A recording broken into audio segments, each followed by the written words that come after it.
What is up, my tribal people? Welcome back to another episode clip of Pree Da Podcast. And just a reminder that these are only shortened clips. And if you want to listen to the full episode where we talk about way more, make sure you click the first link in the description below.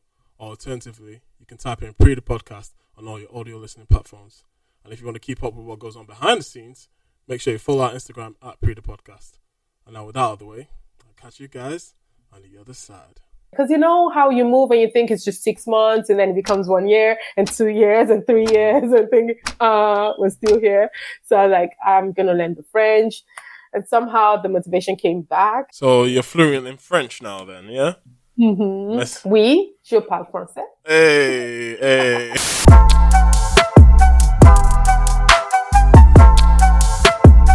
You are now listening to Pree Da Podcast with your host, Ibijoke. Welcome back to Pree Da Podcast. You guys already know what I'm going to say. Make sure you like, comment, subscribe. Because we're trying to get to 100 subscribers before the end of the year. And by sharing this with your friends and family, that goes a long way in helping us do that.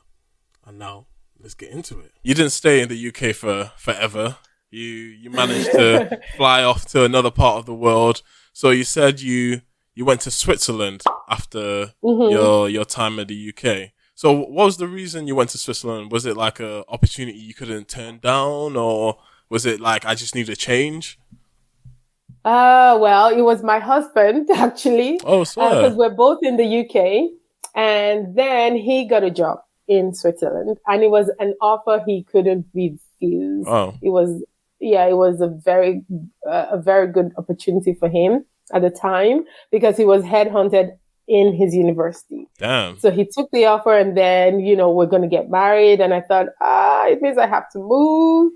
So that was basically the reason why.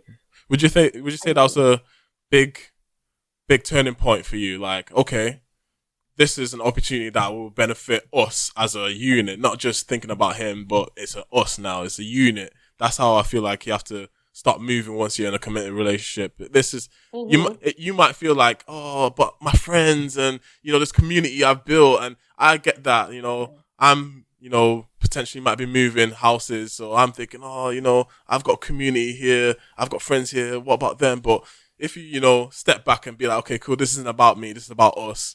What's the best decision for us? And, you dot the T's and cross the I's and you're like, yeah, I've made it this far with the friends I have. They're always going to be my friends. I've always got their number, but I have to, do something for myself now. I move to pastures new, and I can always create friends there. Because I feel like if you're that type of person to be able to speak to anyone and get yourself about and be a, warm, friendly character, you're always going to find people who are going to be attracted to that. So I don't feel like, it's just more people to add to your network of friends, to be honest. So is that how you saw it? So in the beginning, it was like, I have to do this because he's doing it. And then, obviously I saw it as you said, like an opportunity for us to start our lives in a different place. And obviously Switzerland, there's so many opportunities here. Yeah, one of the financial capitals of the world. Yeah. So I just thought, okay, I have some experience in banking, so this should be a great opportunity for me to move. One of the reservations I had was the language thing. Is there a massive language difference? Oh, yes, there is. So we moved to Basel, Switzerland, which is the German-speaking part of Switzerland. So in Switzerland, you have the French-speaking part, you have the German-speaking part, and the Romani. Sorry, I don't remember the language, but Romani, I think, yeah, what the Romanians speak. So you have that part. And for me, it was like, but obviously, I think I have to give it to myself. I'm a person that is really motivated. So moving, I started an intensive course in German. I was taking classes like 4 days a week. I made some friends there. I still have some of those friends still today. So yeah, I just went in there like, hey, let's see, new opportunity, new place. I have some reservations, but I will just go head in and see how it goes. So when you landed, the first couple of weeks and months, what was that like? Was it more of a culture shock there than in the UK, or since you've had that experience being in the UK and obviously you're already prepared to be living in Basel, did you feel like you were a lot more comfortable than you thought you may have been? It was more or less the same thing. Like when I was living in the UK, I lived in a place which was predominantly white. Well, in Huddersfield, in Manchester, there were quite a few Africans, and then Milton Keynes, not so much. So I think I've just always had a thing of, okay, I'm here. It doesn't matter. So it wasn't a big culture shock. But I would say in Basel, they had some rules that I thought were really weird. Really? Like what? Like, we were living in an apartment building at the time. And in that apartment, they had rules. You're not allowed to take a shower after 10 p.m. What? Yes. You're not allowed to flush your toilet after 10 p.m. And wow, we had to buy a special bin bag. And this still happens today. So you can't just use any bin bag you want. And those bin bags weren't very cheap. They were quite expensive. Why a specific type of bin bag? Those were the rules. It's a country with rules. If you come here, there's so many rules, and it's like a police state, because if you don't respect the rules, the people around could easily just report you. Wow, it's like you were living in like the Third Reich of Germany or something. Like people's neighbors snitching on each other. Like, really? Oh, yes. There was one incident, like we were trying to install the satellite dish on the balcony. We bought everything we needed, so it was like both of us trying to do it. Apparently, there were people watching us, and the next day, my husband got a call from the real estate saying, "Oh, you guys did this. You have to take it down and stuff." And so for me, those were one of the changes. I thought, "Oh my God, how do I deal with this?" Because for me, I just want to take a shower when I want and do whatever I want, like I did in the UK. Yeah. But moving, I realized it's different. So you go from a place of. So you leave Nigeria, which has their own, constraints and formalities, to a place where has way less constraints and you're basically free to do whatever, whenever, really. And then you move to a place which might be in between, might have the comforts of the UK in some aspects in terms of, entertainment and, expression, but then has some of the restrictions of, lights out at this time, or you can't you can't have this at that time, and Yeah, just some rules, like you can't play loud music after 10 p.m. even if you're having a party, and they're just some strange rules. But the thing is that for me, you always choose you see the bad things and some good things, because it's one of the most beautiful places I've ever been. So would you say that's one of the upsides of living there then? The scenery.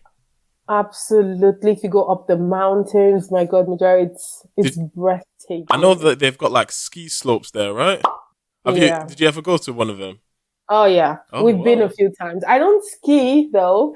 We put the kids in the ski school, but I don't ski. We just take a walk around. I just hike, and it's just nice to see the view. I can't explain it. It's beautiful. Yeah, I might have to show some videos. You might have to send me some videos so I can put it for the people. I will, because last weekend we were in a place called Toggenburg, because a friend of ours was having his birthday there, and it was just breathtaking. Just looking around, it's just beautiful. Yeah. Like the mountains, the houses, the hills, then they have the cows, but it's all just picture perfect. Like you're in The Sound of Music or something. Yeah, I'll send you some pictures. And then once when we went in winter, we usually go in winter just to have a different feel of things. But this was without the snow, but it was still nice all the same. Wow. So I'll send you some pictures. Yeah, definitely. I'll definitely put it for the people then to watch. So how long do you stay in Switzerland? So we lived in Switzerland for about a year, and obviously it's expensive to live in Switzerland. It's one of the most expensive countries in the world to live in. We wanted to get a house, so the best option was to buy a house in France. So we live in the Alsace region. So if you look at the map, it shares the border with Switzerland and Germany. So where we live, you can easily travel within the three countries, France, Germany, and Switzerland. Like a nice triangle. Yeah, but at the moment, like I said, last weekend we're in Switzerland. I can go there whenever I want. Most times when I want to go for a a night out, we go into Basel. And where we live is more of the suburbs. It's really quiet, but it's also very lovely because I'm gonna have to come visit you guys soon. You guys are giving me ideas. I'm gonna have to come through. You must. And moving to France, the people here are friendly, other than you have the language again. So, I told you, got into Switzerland, so I just went for the German, and then realized we had to move, so my motivation went down. But then after some years, I realized we're going to stay here. Cause you know how you move and you think it's just 6 months and then it becomes 1 year and 2 years and 3 years and think, we're still here. So I was like, I'm going to learn the French. And somehow the motivation came back and I went in there head in first and jumped into the whole thing. And so you're fluent in French now then, yeah? Mm-hmm. Oui, je parle français. Hey. So you've landed now in France. At that point, did you have kids at that point or? No, not yet. So you land in France, getting used to the place, moving from job to job. Did you find that hard, finding another job, another finance-based job in France, or? So the funny thing is, I kept my job actually because I could just travel. Oh, wow. And that's the same thing for my husband. You can just drive across the border into the country. So a lot of people move across to get a house, but they still keep their job. Wow, that's crazy. In Switzerland, yeah. It's freedom of movement is nice. Our neighbors over there, they do the same. A lot of our friends. So obviously from work, we started getting to meet other English speakers. So we have friends around who are English speakers. They live here. They work over there. So. Wow. The best of both worlds, you can say. The best of both worlds. So what's the culture like in France? I've heard like there's definitely regional differences, like the north of France and the south of France, completely different. What's it like in your region? So we are north east, and it's kind of laid back as well. A lot of people just like to enjoy life to the fullest. With the kids at the school, they go in the morning and then they have a break. You got to pick your kids up. They have lunch at home with you. You take them back, and that's not so easy when you work. It's a bit complicated. But they also have like a place you can take them to have lunch. So our kids do that some days. Well, when they were younger, we had to mix it because I took out a few years to stay home with the kids when they were really, really small. So in the beginning, I struggled with this, but then I had a conversation with my dad and he was saying how they just want to have a balanced life. Like it's not you take your kids, you throw them in school, not throw them in school, but you put them there and they just want you to have some sort of relationship with your kids. It's hard for some people. It was hard for me, but the more I understood why things were like this, the more I could embrace it and take advantage of that time to bond with them when they come home for lunch, sit down with them, have lunch together, we talk. And I think it's been wonderful because then you really know your kids. Yes. Cause I feel like with school, some, parents use it as just a dumping ground. Yeah, just go to school, then I'll pick you up and then we'll carry on with the rest of the day type of thing. So they don't really care what they do in there. Some of them might not be attentive to be like, oh, so how's school going? How's you told me about this with your friend. Is everything sorted? Like you have to sort of engage in the playground gossip. And so at times to just, get to feel of how they are doing in school. And then, some of them might get, into trouble, get into isolation and be, away from the rest of the classroom. And then the parents are like, oh my God, Timmy, like, how have you let this happen? You weren't like this. What's happened? And they're confused and they're like, where's my Timmy gone? This is not you. And it's like, Timmy's been, changing for the past 2 years, but you just haven't been paying attention because you've just been using it as a dumping ground. So I feel like, our generation of Nigerians are definitely taking that more on board and trying to have a more relationship with their kids. Like, with my uncles who have kids now and my aunties who have kids, I feel like that's one of the things that comes across the most. Okay. Their connection with their children. Like, the children aren't the same children that I was meeting back in the day. They're not as shy. They're more boisterous. Some of you can say more naughty and can get away with a lot more, but they're definitely more expressive, and they will speak to you and they'll be intelligent. You'll be like, "Oh, that's smart. You just said," like, they'll be telling you about stories and they'll be funny and stuff like that. And yeah, that's good when you're able to embrace that connection with your kids.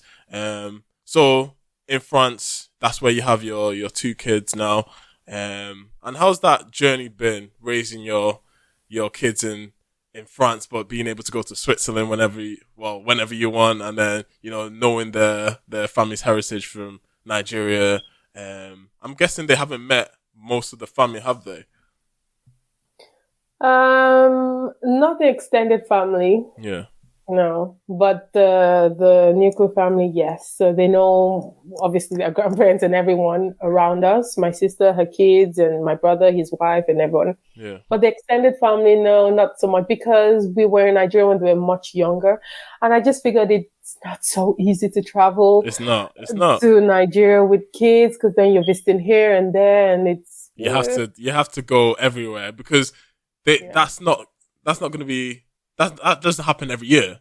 So when you go, you have to make the most of it. Okay, cool. This day we're going to go to Ibadan, and then we'll go to Abuja, and then go to Port Harcourt, and go back to Lagos. That's my dad. That's my dad. No, within Lagos, but wow. Really? Your dad does all that? Yeah. Like he was saying to me, obviously, our grandmother passed a couple of, like a month ago at this point. So the funeral was last week, or this week just passed. So he wanted our whole family to go, but unfortunately, circumstances, couldn't make it so. But he was planning on, seeing, while we were there, making the most of it and speaking and going to people and going to houses and visiting people. And that, like, I remember the times that I did that. Like, I went back, I think I've been back twice since I left. And every single time, it's been exhausting. It's been exhausting to go back, because you're a kid. You take a vacation from that vacation. Yes. I feel like by the time we come home, we need a whole week of not doing anything back at the house to feel like, okay, cool, I'm good now. But I feel like, showing them their heritage and their culture is important, and that's one of the things I'm looking forward to. Bringing my child whenever I have one, and really, showing them what our culture can be like, the best bits. And obviously they're going to learn about the, the not so great bits. But, I feel like with the internet now and technology, that's made it a lot more accessible compared to back in the day. Would you say that's the case for you in this new age?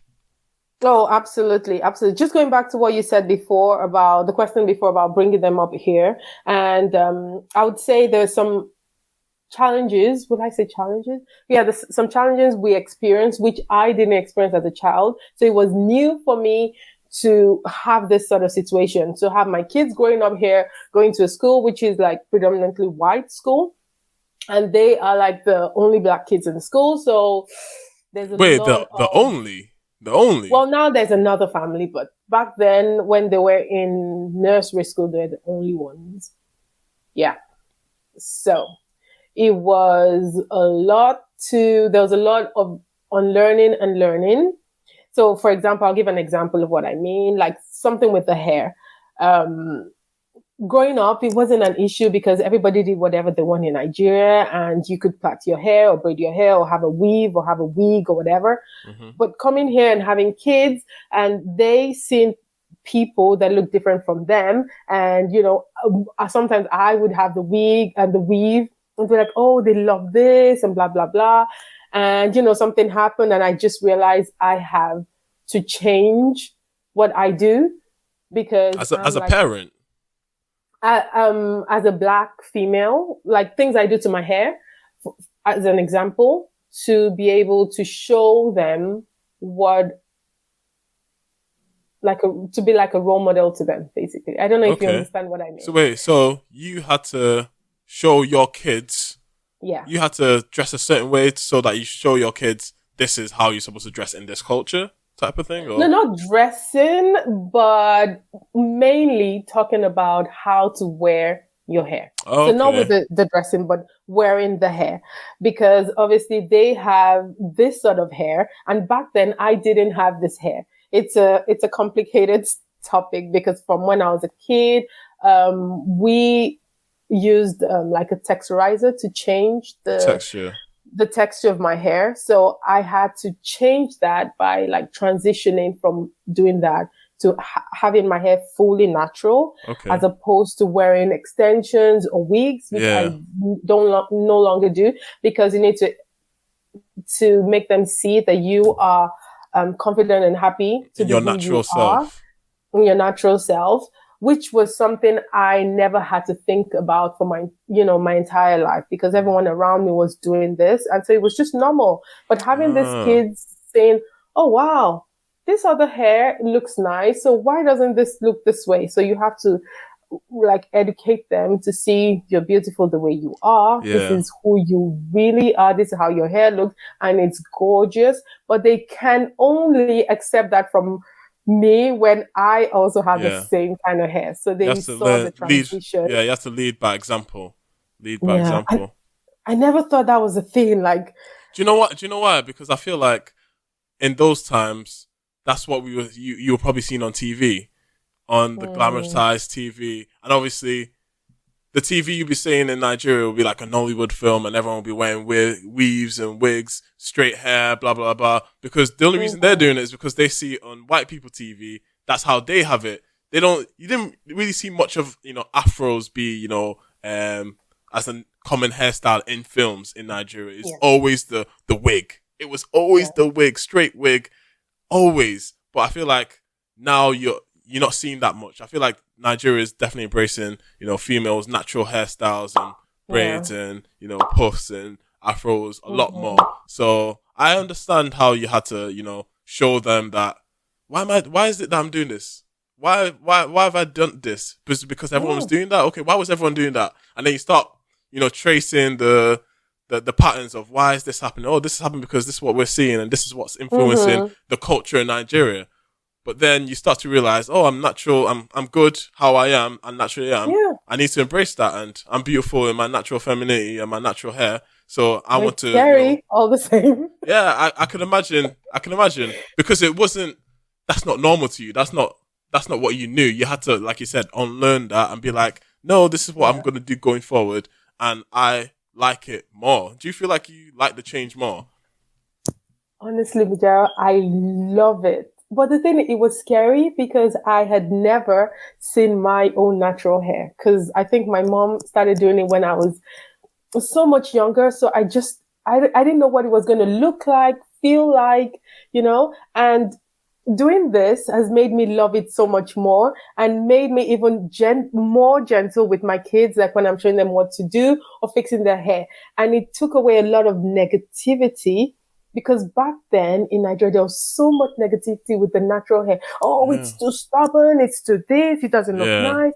And I'm thinking, how did we feed this in our heads all this year? The relaxers was a staple in Nigerian women households.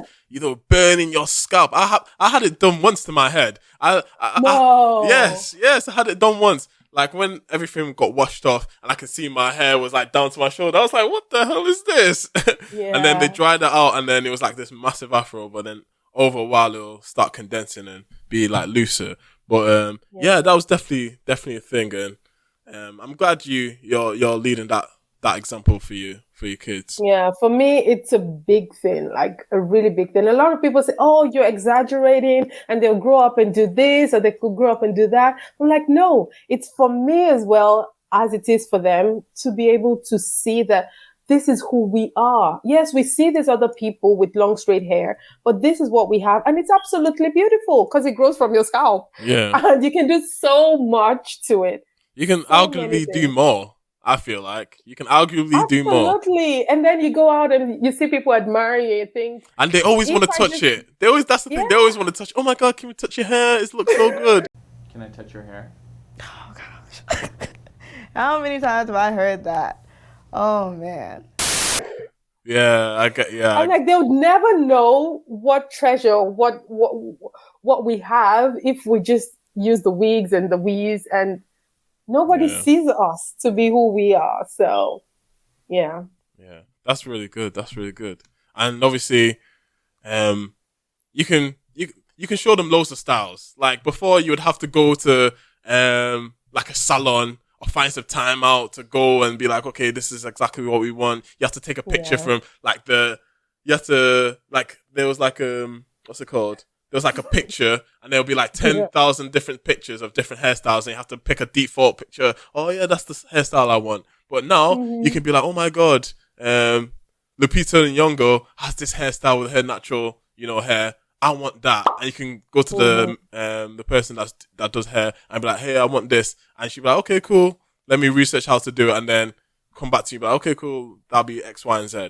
That's good. And that's one of the things with technology now. Like technology just allows you, everything's at your fingertips now.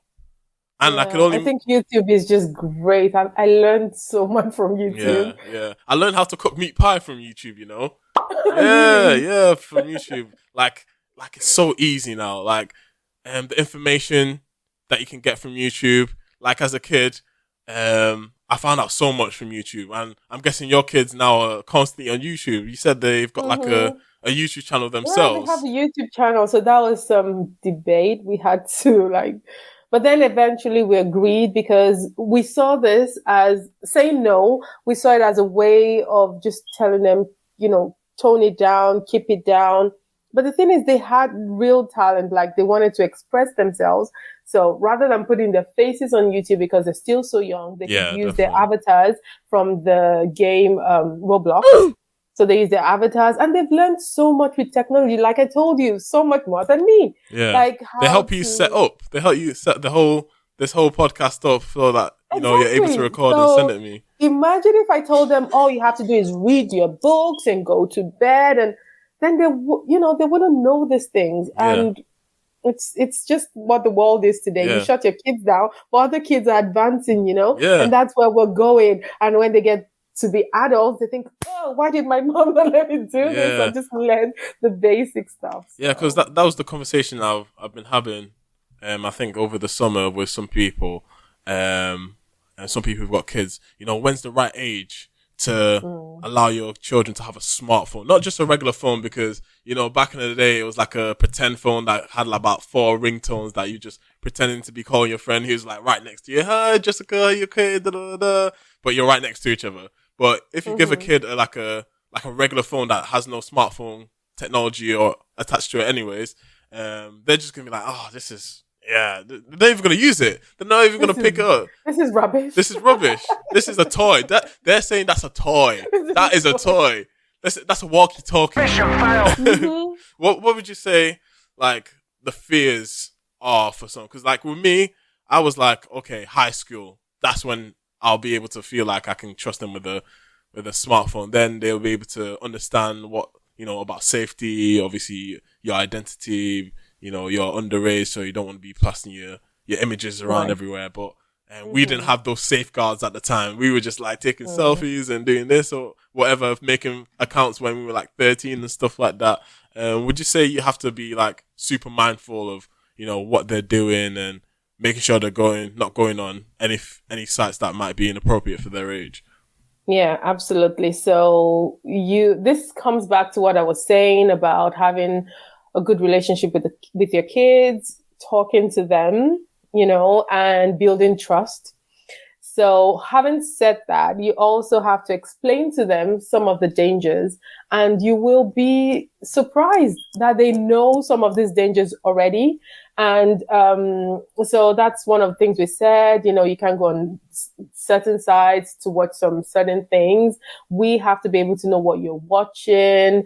And there's no line. Obviously, kids, sometimes they lie about things, but building that trust to be able to say, if I give you this phone, you can only watch certain things and do certain things and nothing more, nothing less. So at first, we gave her a phone when she's 11 now, maybe when she was 9. But it was mainly because they have the cousins in the US and cousins all around. So they kind of like chat and talk. Oh, that's but good. We could trust that was all she was doing on the phone. And of course, they were watching YouTube and stuff. But even with YouTube, we had to explain and give rules and the limits, screen time limits. Which I would say it's so difficult because you can give that to them and you get other things done. But you just have to understand, as a parent, you're giving them this, but you have to put some limitations to it. So basically, I would say trusting your kids and having relationships with them, because when they know you trust them, they wouldn't want to lose that trust by doing whatever. So they don't still have access to like social media. So no Facebook or anything like that, but it's giving them the chance to explore things. When there's no TikTok, but now they can watch TikTok stuff on YouTube. Yeah. So it's also knowing what you shouldn't be watching. They know all about the swear words and what they shouldn't use. It's just having this conversation with your kids. Yeah, and trying not being uncomfortable when having this conversation with your kids. Yeah. Because when you're uncomfortable, then they will be uncomfortable coming back to you to like a follow-up or a question or because like you've always had those conversations with your friends like, oh, I feel this type of way, but I don't know how to speak to my mother about it. They're so hesitant. If my mother knew, or if my dad knew, I'll be this or disowned or this, that, and the third. But I feel like with more sophisticated ways of communicating and devices, you have to have more sophisticated conversations at an early age with your kids so that they're prepared. Because you don't want, because obviously I feel like every female, a lot of females, when it comes to like menstruation, don't have that conversation with their parents or their mother, so that when they get of age and then they go to the toilet or they have to rush to the toilet and then, they find that they're bleeding, they're like, what is this? Like, they're so confused and so, distraught, and then, they might feel embarrassed and ashamed, but, they haven't had that conversation to understand that it's natural. This is something that's part of being a woman. So I feel like having those conversations with your kids are definitely important. Gone are the days of just, telling your kids to sit down and, be quiet. I don't think you're going to have that, especially maybe living in the West. Living in the West anyways, living in Europe or living in the UK or America. Even in Nigeria now, kids have changed. Things have changed. Yeah. So you're absolutely right. Telling them all those things they need to know. I remember having that conversation and I had to prep myself because I didn't want to appear to be like nervous or a bit ashamed of talking about those kind of things. So just talk to them like it's just a regular thing and they feel more comfortable with it. And my daughter's like, why does this have to happen? Yeah. But at least they know, they're aware. So. Yeah. But before we finish the episode, I've got a couple of quick fire questions for you and, get your opinions on your ventures. Where would you say has the best cuisine? Nigeria, the UK, traditional cuisine. So whether it's fish and chips or Yorkshire puddings or like a Sunday roast or, I don't know what they eat in Germany or in France or Sweden. What would you say has the best cuisine? I have to say Nigeria. Oh, okay. Of course. The bias. For me, it's Nigeria. Well, maybe, because France is well known for their cuisine and everything, but it's not Nigerian food. What? Nigerian food for me, it's still you were going to say? Is it the flavor? Because I feel like the flavors sort of are like in your face in Nigeria, whereas in some other cultures, a lot more subtle. It's a lot more balanced. Whereas in Nigeria, the pepper soup is peppering. The egusi soup is souping. But even regardless, I think it's just the fact that I grew up with this food. Like for me, my favorite food is having amala with ewedu soup. I don't have to have like lots of meat and everything, but it's just my go-to. Like when my mom came, she brought it and then I was like, oh, this is what I'm going to have. And my kids were looking at me like, what's so good about this, mommy? I'm like, I just love it. It's just what I would kill to eat, But the thing is, I go to French restaurants. They have this, the gastronomy restaurants, which are restaurants that have like the Michelin stars. I don't know, 1 or 2. They're very good restaurants. The food is, you taste it and the flavor is just like, oh, wow, and everything. But ultimately, as you've asked me, if I had to choose, I would still go for Nigerian food. Whoa. My jollof rice. Oh, of course. I couldn't go Sunday without this. I couldn't go Sunday without my Nigerian jollof rice. Exactly. Yeah. Okay. Where would you say the most comfortable place to live is out of all the places? In terms of you just had to, if X, Y, and Z was done, you didn't really have to worry about too much. Would you say, was it the UK or Switzerland or France? Dare I say it? I would say where we live now in France. Oh, that's good.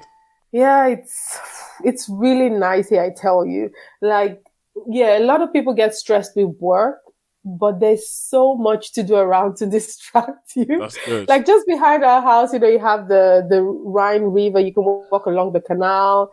You can visit Switzerland, which is not too far, maybe an hour drive. You go to the mountains. You have this amazing views. And then the hotels have like spas and wellness. And then you have Germany. You can go to like a sauna. There's just so many nice things to do.